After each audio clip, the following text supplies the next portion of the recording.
February 1959. 9 experienced hikers entered the Ural Mountains of Russia. They were trained. They were prepared. They had done this before. But on the night of February 1st, something made them rip open their tent from the inside, run into -30-degree blizzard, with no shoes, no coats, no explanation. 6 were found frozen. 2 had crushed ribs. 1 had no eyes. 1 had no tongue. Soviet authorities closed the case and said just 3 words: an unknown compelling force. That answer has haunted the world for 65 years. This is the Dyatlov Pass incident. Let's go back to the beginning. January 23rd, 1959.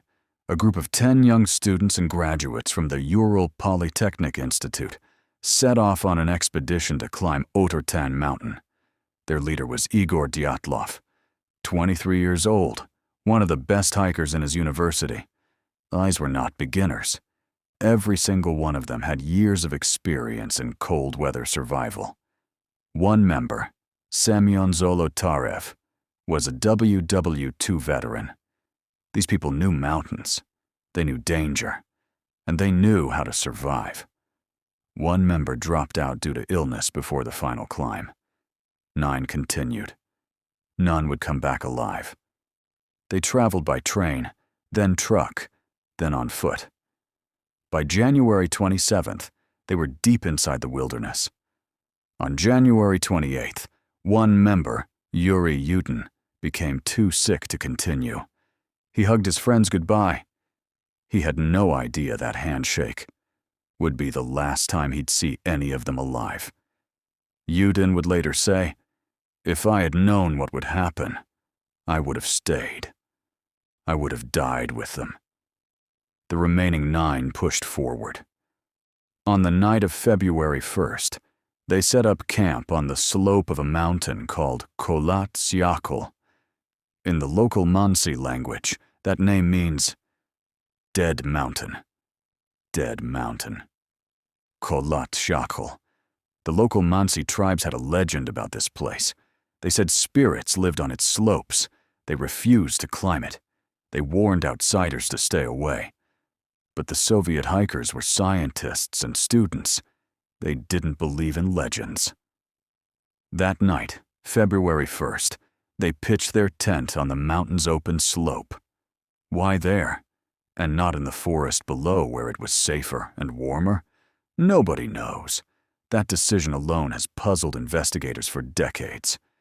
At 9 p.m., Dyatlov wrote a final note in the group's diary. It was cheerful. It was normal. It was their last entry. Ever. Then, nothing. Silence. The group never checked in. Back at the university, families waited. Days passed. By February 20th, a search party was sent. What they found on February 26th would shock the entire Soviet Union. The tent was discovered on the mountain slope, but it had been cut open from the inside, not torn by wind, not damaged by animals. Cut from the inside, as if someone, or something, made them slash their way out. And then they ran, into the blizzard, into -30 degrees Celsius, in their socks, in their underwear, without boots, without coats. Whatever they were running from, they were more afraid of it than freezing to death. Search teams followed the footprints down the slope. What they found over the next few weeks became the stuff of nightmares.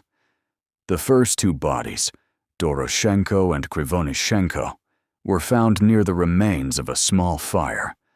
They were barefoot. Their hands were burned, as if they had desperately grabbed burning branches with bare hands to survive. 3 more bodies were found nearby, including Igor Dyatlov himself, frozen, face pointed back toward the tent, as if he was trying to crawl back. Then came the most disturbing discoveries. Deep in a ravine under 4 meters of snow, 4 more bodies. And this is where the case turns from tragic to truly terrifying. Zolotarev and Dubinina had fractured ribs. The kind of force needed is equivalent to a car crash. Thibaut Brignoles had a massive skull fracture. But here is what made even Soviet investigators pale with fear. There was no external damage on the skin, no bruising, no cuts, as if the force came from inside. And Dubinina, she had no tongue, no eyes, and her lips were gone.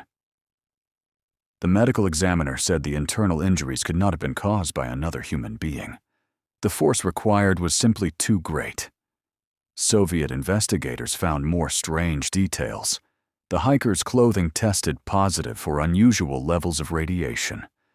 Witnesses in the area reported strange, glowing orange orbs in the sky that night. Some of the bodies had a strange, deep tan on their skin, a phenomenon called paradoxical undressing, where hypothermia victims feel burning hot and remove their clothes.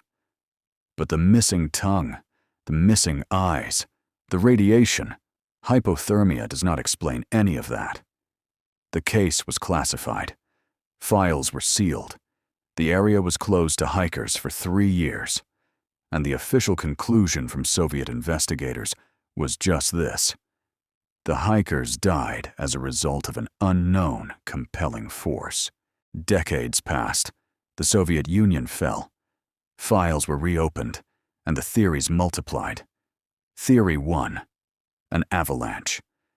But experts say the slope angle was too gentle for a natural avalanche, and the tent showed no signs of being buried. Theory 2: a military weapons test. Russia was secretly testing infrasound weapons at the time. Frequencies that cause panic, paranoia, and the feeling that something invisible is attacking you. Theory 3: the Mansi tribe, but no evidence ever pointed to them. Theory 4: UFOs, the orange orbs, the radiation, the impossible injuries. Theory 5: a katabatic wind, a sudden violent downblast that could cause the internal injuries and the panic. In 2019, Russia officially reopened the case. Their conclusion? A small avalanche combined with wind conditions.